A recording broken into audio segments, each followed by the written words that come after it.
It's been a long wait, but NES Remix 2 is finally here. Wait a second, that doesn't sound right. Didn't the first game just come out?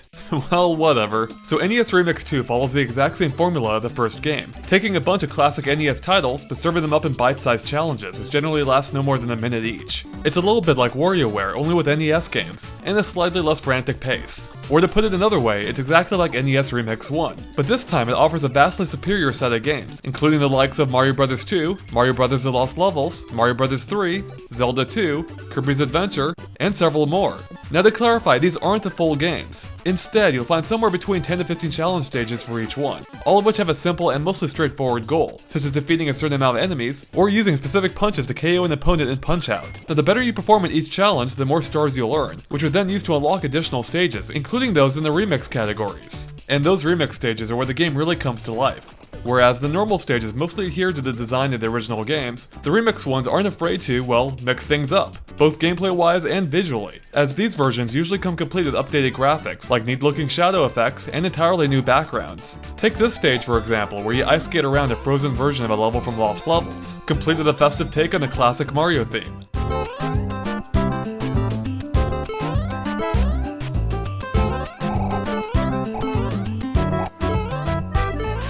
And in another remix challenge, you'll have to race through the infamous sun level from Mario 3, but this time the level's mostly dark except for the area illuminated by the sun itself. Now some of these ideas, or at least very similar ones, were also in NES Remix 1, but NES Remix 2 steps it up a notch by often combining different games together, such as this stage where you'll have to collect coins as Link in a Mario level, where you can use a sword to break through the bricks.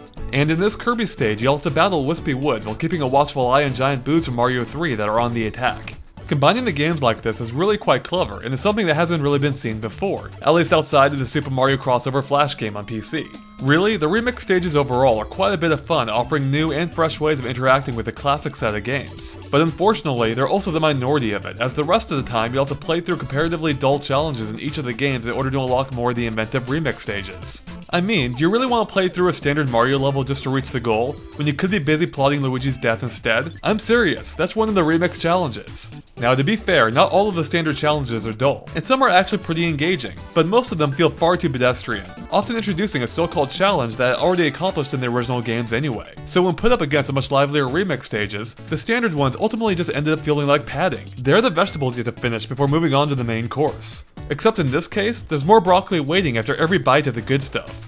Now besides the challenges, NES Remix 2 offers up two additional modes. One is Super Luigi Bros, where you play as Luigi, complete with his high jump ability, through a mirrored version of the original Super Mario Bros. And the other is something called Championship Mode, that's unlocked if you own NES Remix 1 as well, which has you racing through a series of 3 different challenges, each in a different game, for the best overall time. The whole thing's meant as a callback to the style of competition that Nintendo used to host nationwide in the 90s. So both of these are nice additions, even if I wasn't exactly stoked at the prospect of playing through Super Mario Bros. For the 500th time. All in all, I found NES Remix 2 to be a mostly enjoyable experience, with the remix stages truly standing out as fun and inventive takes on otherwise familiar games. But the fact that they do stand out is partly the issue, as the rest of the stages I had to play through in order to unlock them weren't nearly as enjoyable, especially since I'd already experienced many of the same types of challenges just a few months ago in NES Remix 1. Taken all together, I'm giving NES Remix 3.5 stars out of 5. It has pockets of inventive fun, but it's surrounded by filler content that isn't anywhere near as compelling. Thanks for watching, and make sure to stay tuned to GameXplain.com for more reviews and other things gaming too.